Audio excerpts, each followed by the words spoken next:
What's up, everybody? Welcome back to my Horror Corner. I'm Drop Dead Fred. Hope you're all having a great day, great week, and just want to send nothing but positive vibes and energy out there. If you haven't already, please be sure to hit the subscribe button. It would mean a lot. But with that being said, let's just get right into it.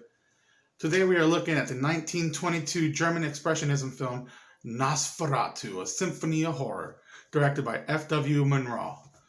And the movie stars Max Schreck, who is probably the most iconic part of the movie. He plays Count Orlok.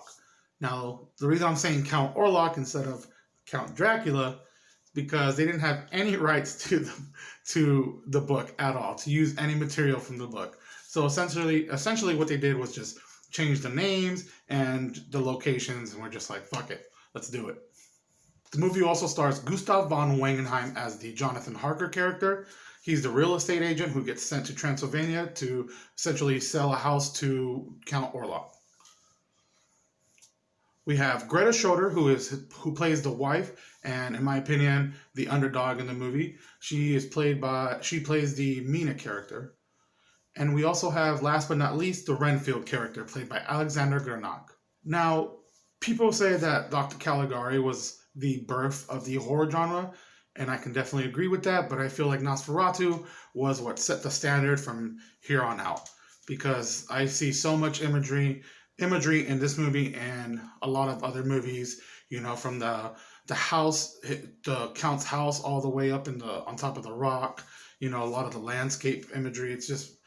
It's mind-blowing how they were able to pull off a lot of this stuff, and it was all, of course, on location and somewhere in Europe. I'm not entirely sure. Also, really quick, I saw this movie called Shadow of the Vampire, which is essentially almost the making of this movie, but there's a fictional twist where as Count Orlok ends up being an actual freaking vampire played by William Dafoe. And the movie also has John Malkovich, so I highly recommend doing like this, watching Nosferatu and Shadow of the Vampire as a double feature, because it is fucking mind-blowing. So the story follows the Jonathan Harker character. He is sent to go essentially hustle a house over to the Count by Renfield. They work for like a real estate agency. And really quick, I love the Renfield character, but I'm not saying that this was a bad performance at all, because he's very crazy. There's a chasing at the end with this Renfield of the movie that is fucking nuts. But I just particularly didn't like this Renfield too much. But he seemed very like greedy, like right off the bat. I don't know. There were just things about that I just particularly didn't like. Anyways, he's the one that sends the Harker character over to Transylvania, and that's where he meets Count Orlok. They're having dinner. There's a scene where he cuts his finger, and the Count freaking loses it. And I kind of love this about this version of the Dracula character. He is like a predator in this. He is very like a stalker, very creepy. There's a scene towards the end where he's just like at the window, just staring at the Mina character, especially the scene where he is coming through the doorway, and he barely can fit through there, it seems like, and he's just creeping in through there. I don't know. The movie, Max Schreck is the reason why this movie is so fucking good. The makeup on him, the performance he gives off, it's just very predatory. It's a animalistic Dracula, and I absolutely love it. But essentially, the Harker character ends up getting stuck there and witnesses Count Dracula, after he sells him the house and signs the papers, heading out, and he heads over to Germany, Wisburg, wherever it's called. And this is a cool part of the movie, because essentially what this movie does is it has Dracula bring a bunch of rats with him over on the boat. And really quick, every scene on the boat is terrific. You get the iconic scene of him rising, and I love the boat sequences so freaking much.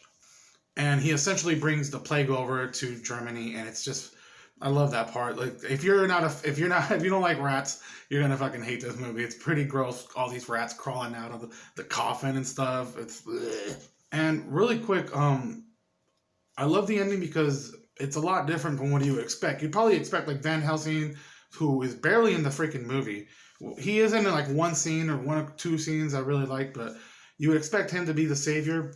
No, it's freaking Mina. She essentially sacrifices herself and is the one to distract Orlok long enough for him to forget about the sun rising, and gets demolished by sunlight, which is in my mind, I was always under the impression that sunlight killed vampires, but apparently not. No, it just weakens them. They can still walk about the daytime, but this is the movie that started that trend, that idea, because they don't copyright issues. They have to change things around. Another thing I noticed about this movie, I don't know if it was supposed to be comedic or not, but it kind of had me laugh in a few scenes.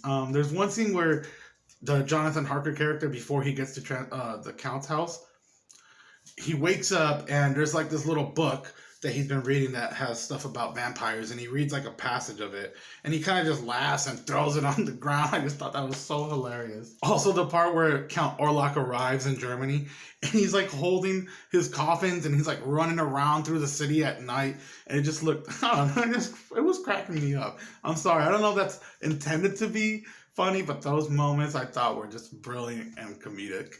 I had little to dislike about this movie. I'm watching it with the mindset of what these people back then would have had. So I don't expect anything to be very top notch. I understand, why they would either speed up or slow down frame rates to get things moving. None of that really upsets me or bothers me. If I had to nitpick, I guess I would like to see more of the Count in it. Max Schreck.